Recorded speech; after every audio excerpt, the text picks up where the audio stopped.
Here we are again, another brand new episode of Growthbusters. For those first-time listeners, Growthbusters is a series of bite-sized conversations with a variety of different B2B experts, exploring some of the key challenges that many of the B2B marketing and sales teams we speak to are focused on solving today. My name is Paul Gibson. I lead the charge for Demandbase outside of North America, and I'm the host for this series. In this particular episode, we're going to dive into something that's often underestimated as a topic: the importance of buyer journeys. And supporting this vital discussion, I'm excited to be joined by an experienced marketer turned award-winning business salesperson, Ben Robinson. Welcome, Ben. Not sure if we pulled you away from a beach or a barbecue in that shirt, but great you made it here either way. Now, obviously, I know you well, but for our listeners, can you just start by telling us a little bit about yourself, how you came to be where you are today? Thank you, Paul. Hi, good afternoon, everybody. Good morning, wherever you are dialing in from. First thing there, Paul, you called me expert. Thank you very much for that. And also, obviously, complimenting the dress sense. So very pleasing to hear both of those two things. A bit about me professionally, as you rightfully said, an ex-B2B marketer of 15 years turned B2B sales and commercial guy. Reason I joined Demandbase was to address and empathize with many of the challenges that we face as go-to-market teams around data, around process, around technology, but ultimately around getting in front of the right accounts and the right people at the right time. Great to have you on the session, Ben. Looking forward to this session. So let's get it underway. As salespeople and marketers, which I know we probably have a mix of both on today for this session, we all understand the significance of knowing where a prospect or a client is on the buyer journey, so we're able to provide the right message, right content, etc. But we hear it's actually common to spend probably a significant amount of time building the relevant content based on the industry, buyer stage, and then going and deliver a generic message to everyone, regardless of where they are on the journey. But Ben, I know you've worked in B2B marketing for many years, and now you sell to the B2B marketing and sales teams that you used to be part of. As a starter question, if I can, give us your view on the state of B2B marketing and the sales funnel as it sits today in 2023. That's a big one. There you go. Right, let me unpack some of that. So my view on the state of the B2B marketing and sales funnel this year. So the first thing I'd say is the MQL is dead, right? But long live the MQL. For many years, Paul, we've been obsessed as an industry with a staged funnel with a handover point, which has typically been the MQL, of course. And we realized, and it dawned on us, that B2B buying groups are made up of multiple people. And then in turn, we became obsessed with, account and account-based marketing. But to proactively outbound into an account, you need a name, right? You need contact details. So I guess in answer to your question, Paul, in 2023, I see a burning desire around the funnel to fill it with both the right accounts, those accounts that are in market, but also and ultimately the right people in the account that matters, the buying group. The challenge we face is today is creating a funnel to support, the buying group journeys that are multiple, that are erratic, that are random. The great news is, and pardon the sort of the shameless punt for Demandbase, but we've made that possible, right? It's possible now for go-to-market teams to track the behavior of accounts and buying groups, and that means we can use funnel stages and use that insight to create experiences that are hugely relevant and compelling to the buyer. I guess I'd summarize by saying, look, if your funnel is making it as easy as possible for the buyer to buy and the seller to sell, then your funnel's in a good place. Yeah, great point. And I think you started the conversation by saying getting the right accounts into the funnel, and that's so important. I think you and I both speak to lots of sales teams that get frustrated that marketing throw a bunch of leads at them that aren't in market, aren't even a good fit, and therefore they get very frustrated. And the importance of sales and marketing alignment we know, and that is something that really can damage that. So really useful. So if I understand what you're saying, you're talking about the importance of using, I suppose, historical data, behavioral data to really understand it. And that's something we can dig into a little bit more in your next session. And maybe alongside that, everyone's topic of choice at the moment is artificial intelligence, predictive. It's a massive topic, right? And I don't think anyone that I speak to doesn't talk about ChatGPT and the likes all the time. So Talk to me about, firstly, about the differences in the sort of data you can get from the historical, if I can say it, perspective, and that of AI and the likes, and of course the role of predictive AI in all of this now and as you see going forward. Yep, huge trend towards what is AI and how can I use it to better my go-to-market, right? And predictive AI, in my view, is exciting, and it can be incredibly effective in helping businesses predict where to exert marketing and sales effort. Absolutely, Paul, you're right. But it's important that, however exciting it sounds, the go-to-market teams proceed with caution. And let me tell you a quick story to sort of bring that to life. So, Paul, imagine if you and I are in the future, 5 years from now, perhaps, and we're being driven by an entirely AI-powered car, and the car in this scenario keeps taking us to the wrong destinations. But of course, we would have wasted time and we'd be frustrated. We'd take it home, we'd try and fix it, but of course, we aren't mechanics and we'd fail. And then ultimately, we'd take it to the garage to get fixed, and we'd be told it will take months and it will be at a significant cost. And I don't know about you, Paul, but that would really pee me off. And that exact scenario is playing out for marketers that are buying entirely AI-powered sales and marketing technology. And you see that story play out daily, right? For our customers and our prospects. Marketing get feedback from sales that the leads aren't relevant, these opportunities aren't really in market, and marketing are put in the position where they have to try and update this AI model, and they have to send it back to the garage. And that makes absolutely no sense. Shameless punt again, but when you get a moment, check out Demandbase's hybrid AI solutions. I'd recommend that if you're interested in this type of solution. Yeah, great points again, and they are shameless, but I think I'm okay with you doing that. I think the analogy works really well, actually. The only scary bit is I've been in a car with you when you've driven it before, so as soon as you start doing that, I get a shiver down my spine. I think, yeah, it makes sense. So here's something interesting. Maybe I'll throw a scenario at you and see what you think. Let's assume I'm a large enterprise brand. So perhaps I'm selling multiple products across different industries, many territories that we're present in. That requires multiple different buying journeys to cater for the different use cases, right? And the different client sets, etc. How have you seen, if you have, organizations process that and make it work? How would I summarize that? Look, with the right technology and the right data pool, enterprise brands, and large businesses can find that very, very easy. For example, in the Demandbase platform, sort of activation at an operational level, our customers are able to very, very simply set up league tables for each individual territory or industry or location or market segment. And each league table, very simply based on intent signals, tells you exactly which accounts and buying groups are most likely to purchase from you within that territory. And critically, of course, Paul, who isn't in market, right? That's equally as important, so you don't waste any time or resource in the wrong places. I mean, think about it, Paul. If you're a sales leader or you're a marketing leader, you're selling into and marketing into the financial services sector in a particular state in the US or a particular country in Europe, for example.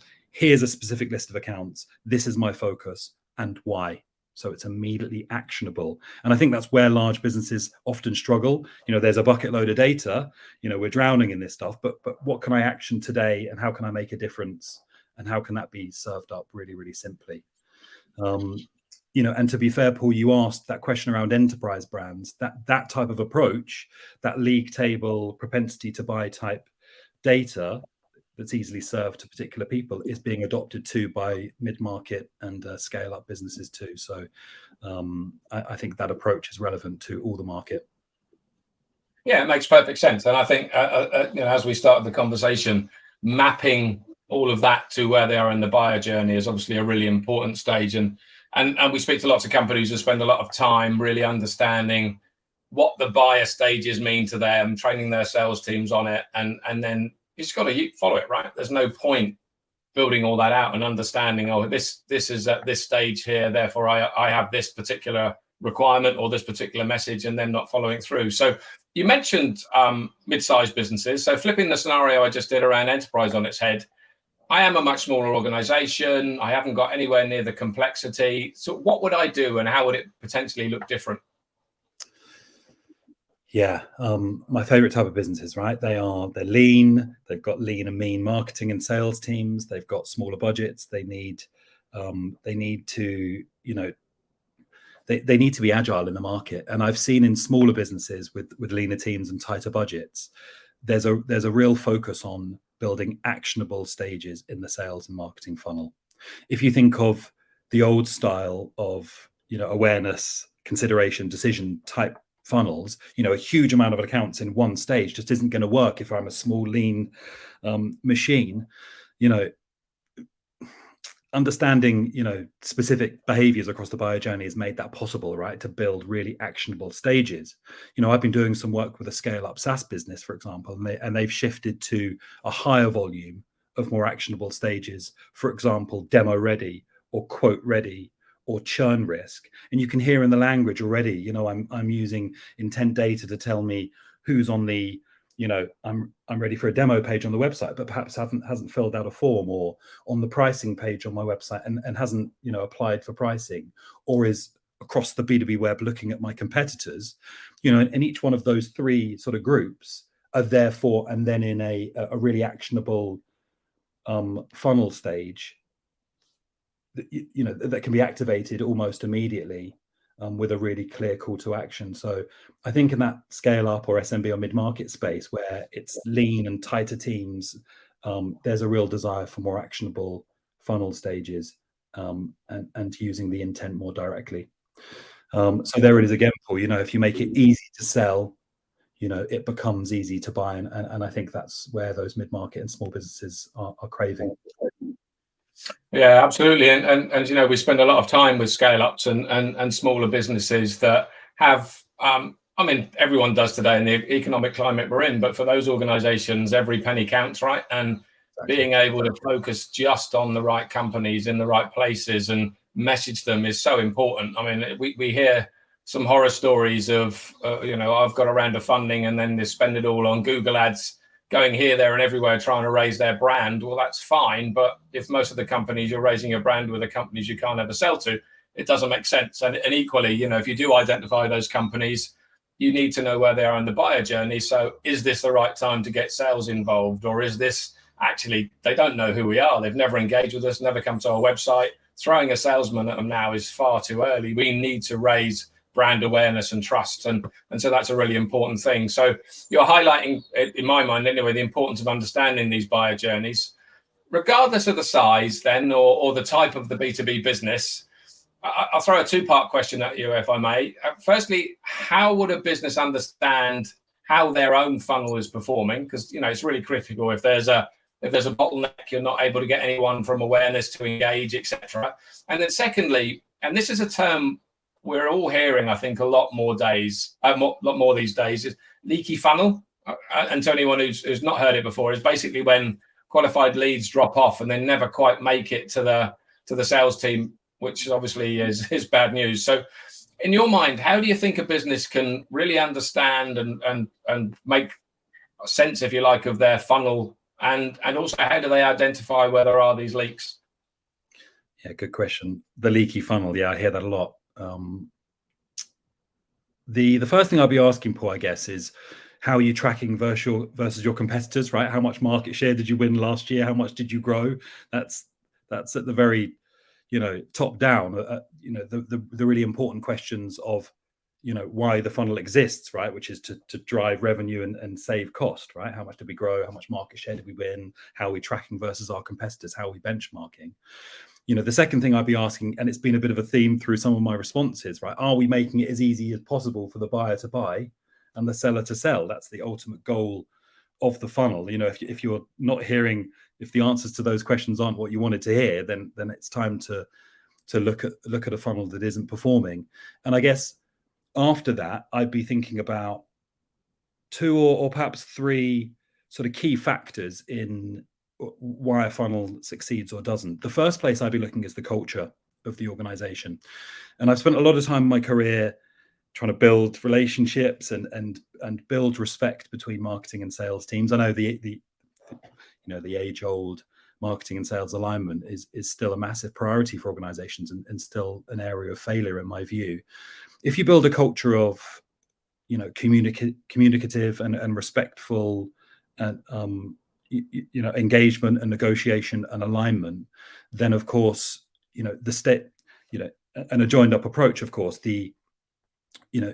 ultimately your funnel's going to achieve great things because of that, right? You're all aligned, you're joined up, you're all focusing on the same things, so that prioritization will have a massive impact. So that's culture, right? That's critical. The second factor, I think, is the kind of the science and the maths behind the funnel, the KPIs. That could be the velocity, that could be the relevant volume of opportunities you have in the funnel, that could be the conversion rate. And you can track all of those type of metrics within Demandbase and look for, as you say, stagnating accounts in certain phases, or leaks where accounts aren't progressing as quickly as you'd like, and so on and so forth. So that's the maths and science part of the funnel. And then critically, just to go back to the KPI piece, it's important. A lot of businesses I work with, Paul, are looking at those KPIs sort of internally. How are we tracking against last year? How are we tracking against the performance of said person? And what kind of growth do we want? But it's really, really important that we also benchmark outside of our organization. To that question around how are we tracking versus our competitors, how are we tracking versus other aspirational businesses in the market? How are we tracking against the market? And then the third factor I think that is really important is the customer experience, right? That's at the heart of why we've put together a sales and marketing funnel. What kind of journey are we taking customers through? Are we providing the customer with everything they need to support their scrutiny on the solutions, products, and services that we sell? And so hopefully, Paul, that's kind of answered a bit about why a funnel should perform, and the kind of key things and factors that you could look at to understand why it wouldn't be. And just to finalize that, in the Demandbase platform, and I'm sorry, this is a shameless pun once again, you can very, very easily look at all of those metrics and KPIs to understand exactly where there's performance risk, performance issue.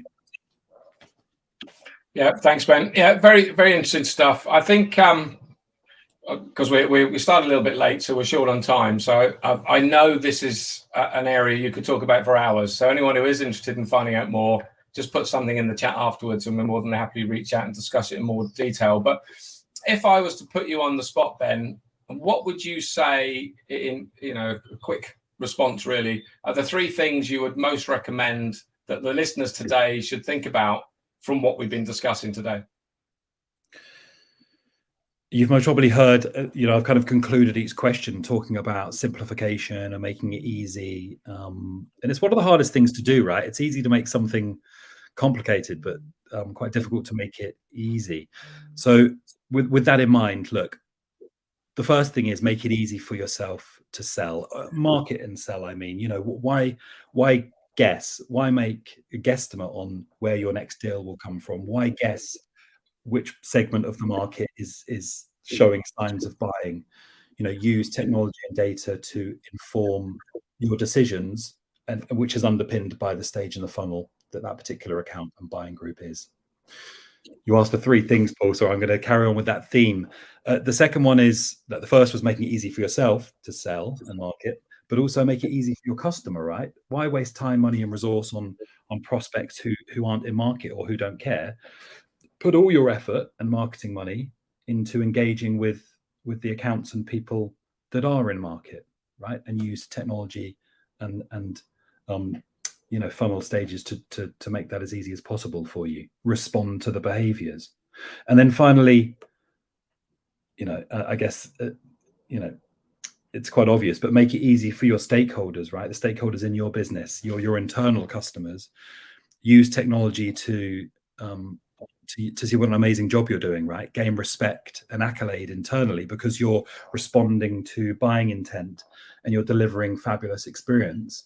And that is a testament to, the performance of the funnel ultimately. So, Paul, let's make it easy for yourself to sell and market, make it easy for your customers to buy, and make it easy for your stakeholders to see the fabulous work that you're doing internally. Great stuff. Yeah, really good summary. Thank you. So That was a really useful session. I think there's lots more to it. And as we said before, more than happy to expand this out to anyone who's interested. So a couple of fun things to finish. Firstly, can you tell us any podcasts, bloggers, authors that you follow and recommend to our listeners? Oh, that's a good one. I'm controversial, I guess, Paul. I'm a massive fan of Jordan Belfort, right? Jordan Belfort. I don't know if you've heard of this chap. The Wolf of Wall Street, of course, a famous film and book. He recently, I'd say recently, maybe about 5 or 6 years ago, brought out a book called The Way of the Wolf. And it talks about a sales and marketing strategy that is very, very simple and that I believe is incredibly effective. So I would look out for that if you're looking for an avant-garde approach to marketing and sales. Fantastic. Yeah, and I can tell that you've seen the film as well. So excellent. And finally, one thing the listeners might not know about Ben Robinson. Well, what to divulge now, Paul? Look, my go-to, I guess, when asked, right, is actually I'm a wedding singer, right? So I'm moonlighting as a marketing and sales person. But no, I've been a singer and I've sung at weddings now for the best part of 15 years. And it's just some hugely and fabulous, rewarding experiences. So that would be that, Paul. Thanks for asking. That was a more shameless plug than anything you said around Demandbase there. So if you want a decent singer and a bad shirt, I think Ben's your man. So thanks, Ben. I think today's been hugely enlightening to me, and I'm sure to our listeners as well. I think I always try and get two main takeaways from a session. And I think the first one is don't underestimate the importance of journey stages. They help ensure you're reaching out with relevant content, messaging, and ensuring you're engaging sales at the right time, not too early, not too late. And finally, for anyone who's taken the time to build out and align sales and marketing around a set of journey stages and associated content that makes sense for your business, don't throw it all away to buy a piece of technology that means you've got to change and work within their rigid structure. And also bear in mind, if you're going to evolve as businesses, they all evolve right over time. Things change. Don't buy a system that gets you rigidly stuck with anything and prevent you from evolving as you go forward. Anyway, thanks everyone for listening. Sorry it was a bit of a delayed start, but hopefully we managed to get all the content that you found interesting. And please make sure to check out future episodes in the Growthbusters series. There's already a few out there today, titles like Stop Advertising to Companies You Can't Sell To, Metrics B2B Marketers Should Be Reporting On, Demystifying Intent, and the next one in the series is actually called Maximizing Existing Customer Revenues. So thanks again for your time, everyone. And remember, we ain't afraid of no growth.